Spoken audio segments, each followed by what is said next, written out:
সুপ্রিয় দর্শক, স্বাগতম জানাচ্ছি সর্বশেষ আপডেট বাংলা সংবাদে।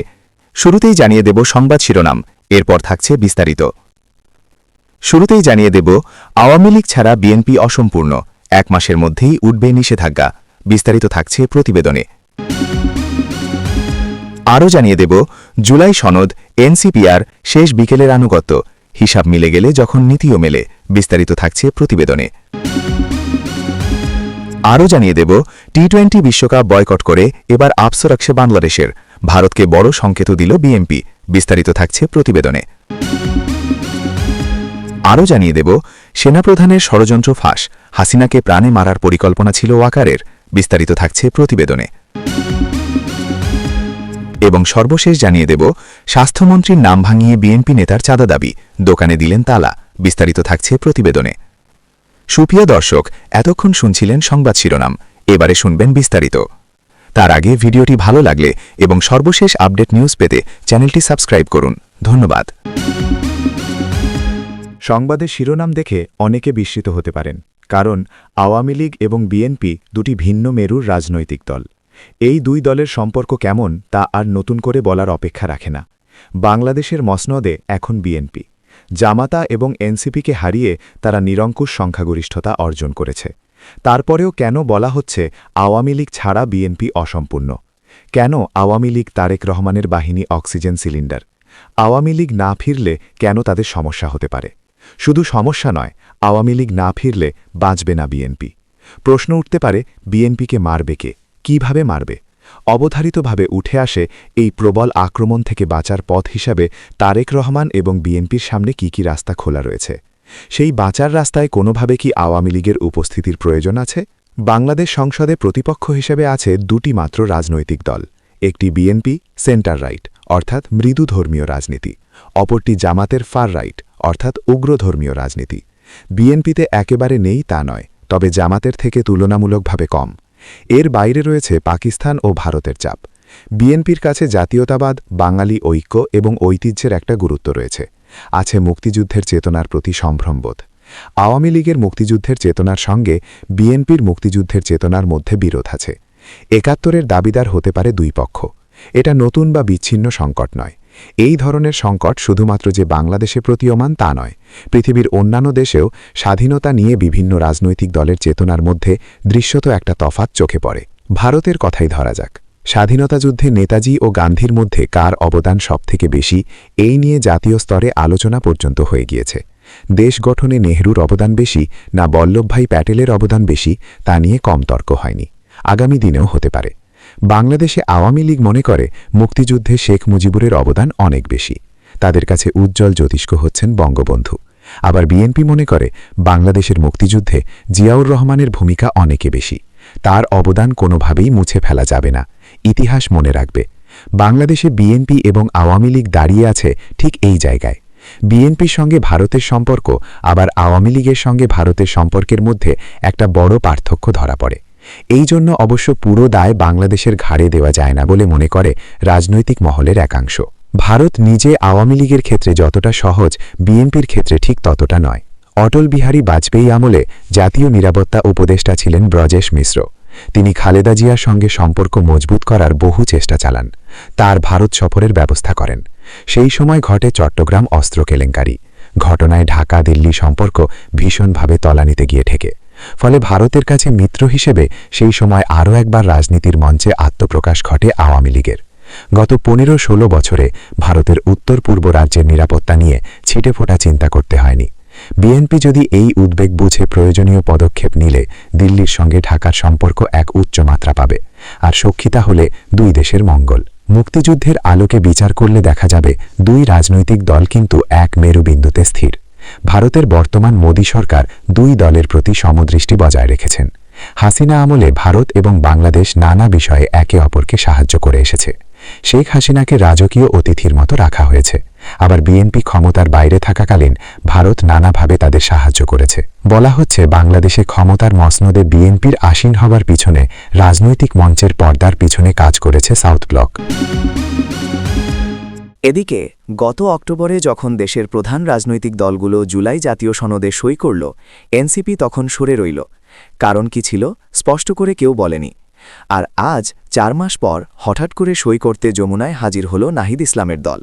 কারণ এবারও স্পষ্ট না, তবে আজ করা কঠিন না। সারোয়ার তুষার বললেন, গণভোটে হ্যাঁ জয়যুক্ত হওয়ার মধ্য দিয়ে আইনি ভিত্তি তৈরি হয়েছে। এই কথার মানে দাঁড়ায়, আগে আইনি ভিত্তি ছিল না বলেই সই করেননি। তাহলে বাকি দলগুলো কী বোঝে সই করেছিল? নাকি এনসিপির কাছে তখন সনদটা যথেষ্ট গুরুত্বপূর্ণ মনে হয়নি, আর এখন হিসাবটা পাল্টে গেছে? হিসাবটা আসলে খুব সহজ। উচ্চকক্ষ আসছে, সংসদের উপরের ঘরে জায়গা পেতে হলে এই সনদের বাস্তবায়ন পরিষদে থাকাটা দরকার। তুষার নিজেই বললেন, আমাদের 6 জন সেখানে উপস্থিত থাকবেন। সুতরাং সনদের প্রতি হঠাৎ এই টান আদর্শগত না, এটা অস্তিত্বগত। জুলাই আন্দোলনের পর এনসিপি তৈরি হয়েছিল একটা নতুন রাজনীতির প্রতিশ্রুতি নিয়ে। তরুণ মুখ, নতুন ভাষা, পুরনো রাজনীতির বিকল্প। কিন্তু রাজনীতির পুরনো অভ্যাসগুলো বড় মজার। নতুন দলের গায়েও সেটে যায় দ্রুত। সুবিধেমতো অবস্থান নেওয়া, সুবিধেমতো বদলানো, এটা তো আমরা চিনি। প্রধান উপদেষ্টার শেষ দিন বলে আজকের তারিখটা বেছে নেওয়াটাও চমৎকার। সম্মান প্রদর্শনের এই সময় জ্ঞান কাকতালীয় হওয়ার কথা না। যখন কেউ বিদায় নিচ্ছেন, তখন তার পাশে দাঁড়ানোর ছবিটা তোলা রাজনৈতিক বিনিয়োগের অংশ।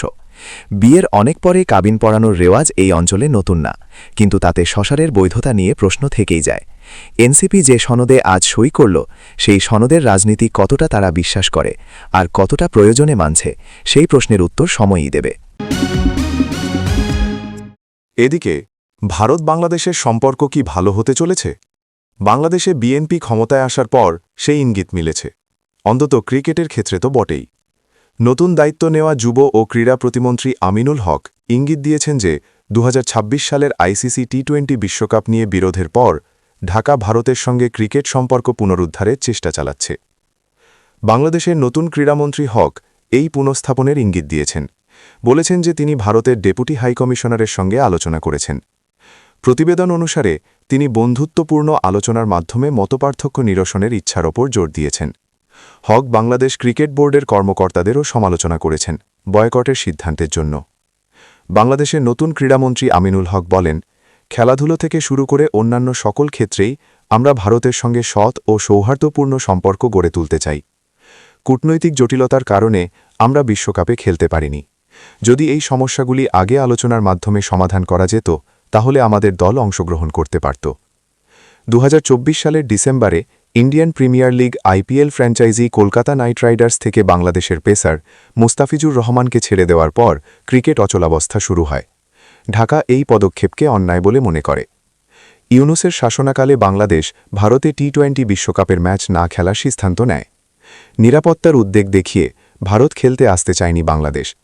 এরপর আন্তর্জাতিক ক্রিকেট কাউন্সিল আইসিসি বাংলাদেশকে টি-20 বিশ্বকাপে নিষিদ্ধ করে। ভারত এবং শ্রীলঙ্কায় অনুষ্ঠিত বর্তমান পুরুষদের টি-20 বিশ্বকাপে স্কটল্যান্ডকে জায়গা দেওয়া হয়েছিল।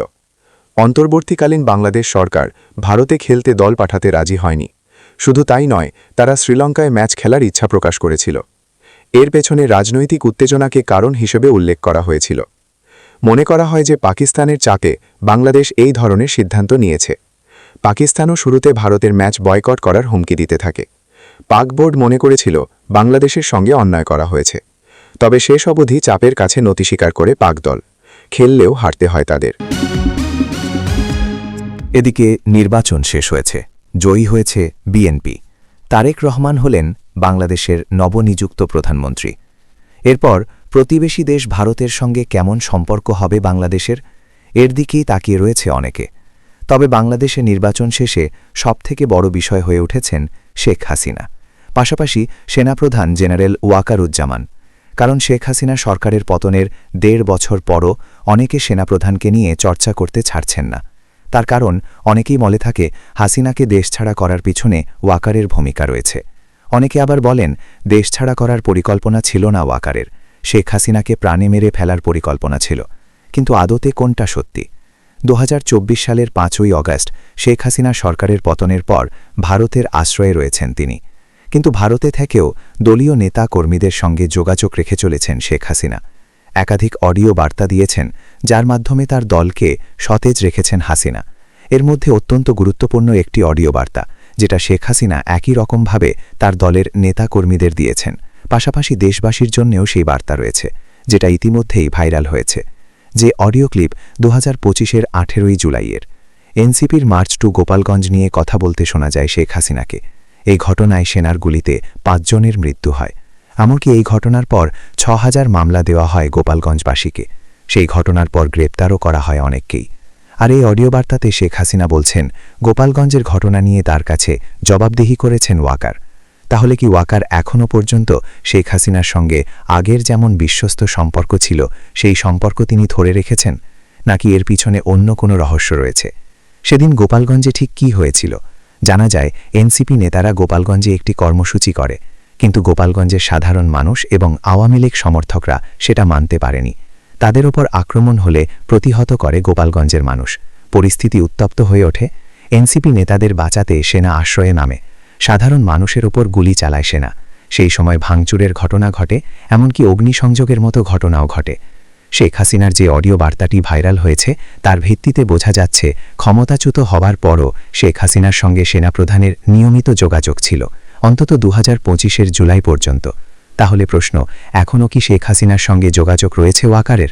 এখনও কি ওয়াকারুজ্জামান নিয়মিত জবাবদিহি করছেন শেখ হাসিনাকে?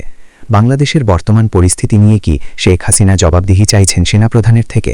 ইতিমধ্যেই বাংলাদেশে ফের ক্ষমতা বদল হল। নতুন সরকারে বিএনপি। তারেক রহমান হলেন দেশের প্রধানমন্ত্রী।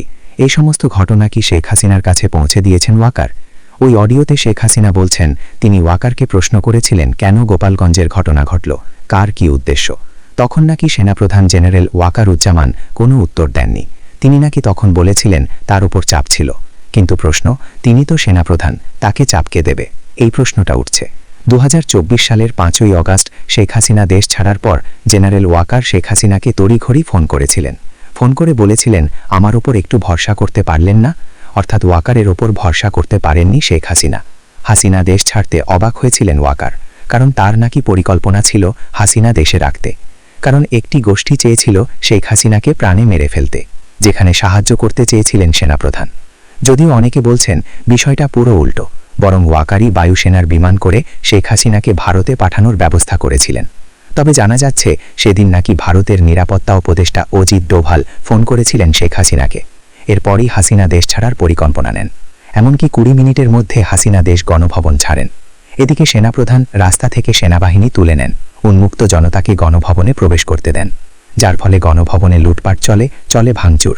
ফলে ৫ই অগাস্ট ঠিক কী ঘটেছিল সেই নিয়ে নানা রকম তত্ত্ব রয়েছে।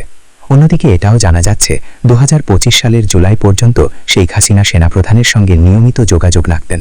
তাহলে কি কিছু আড়াল রাখার জন্যও সেনাপ্রধান বাধ্য হয়ে যোগাযোগ রাখতেন?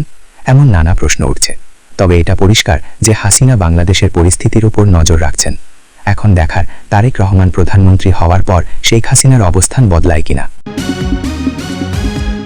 এদিকে বৃহস্পতিবার ১৯ ফেব্রুয়ারি চকরিয়া পৌর এলাকায় এ ঘটনার প্রতিকার ও স্বরাষ্ট্রমন্ত্রীর হস্তক্ষেপ চেয়ে সংবাদ সম্মেলন করেছেন মোহাম্মদ নোমান। তিনি খিসমত আলী পাড়া এলাকার মৃত মৌলভী নূর মোহাম্মদের ছেলে। ভুক্তভোগী নোমান সাংবাদিকদের বলেন, চাঁদা দিতে অস্বীকৃতি জানা নয়, মাননীয় স্বরাষ্ট্রমন্ত্রীর শপথের দিন তার প্রভাব দেখিয়ে ফাঁসিয়াখালীর গাবতলী বাজারে আমার মালিকানাধীন দোকান ইত্যাদি স্টোরে দলবল নিয়ে এসে হামলা করে তালা লাগিয়ে দেন বিএনপি নেতা নুরুল ইসলাম। তিনি ফাঁসিয়াখালীর ৮ নং ওয়ার্ড বিএনপির সাধারণ সম্পাদক ও ইউনিয়ন বিএনপির দপ্তর সম্পাদক। নোমান বলেন, বিগত আওয়ামী লীগ সরকারের আমলে নুরুল ইসলামের নিকটাত্মীয় হেলাল উদ্দিন হেলালি ইউপি চেয়ারম্যান হওয়ার পর আমার দোকানে প্রথম দফা হামলা হয়। ওই ঘটনায় আমি মামলা করি এবং বিবাদীরা জেলে যায়। পরবর্তীতে স্থানীয় গণ্যমান্য ব্যক্তিবর্গ ও নুরুল ইসলামের স্ত্রীর বড় ভাই ইউনিয়ন বিএনপির সিনিয়র সহসভাপতি মাস্টার সিরাজ উদ্দিন আহমেদের মধ্যস্থতায় আপোষ হয়। এর অংশ হিসেবে নন জুডিশিয়াল স্ট্যাম্পের মাধ্যমে নুরুল ইসলাম ভবিষ্যতে আমার দোকান নিয়ে কোনো প্রকার ঝামেলা করবেন না বলে অঙ্গীকারনামা প্রদান করেন। তিনি আরও বলেন, সেই অঙ্গীকারনামা ভঙ্গ করে আমার ব্যবসা প্রতিষ্ঠান কেড়ে নেওয়ায় পায়তারা করছেন নুরুল ইসলাম। তিনি আমার কাছে বিভিন্ন সময় ৫ লাখ টাকা চাঁদা দাবি করে আসছেন। টিভিতে দেখেছি মাননীয় স্বরাষ্ট্রমন্ত্রী বলেছেন, চাঁদাবাজি ও দখলবাজি যেই করুক না কেন তাদেরকে কোনো ছাড় দেয়া হবে না।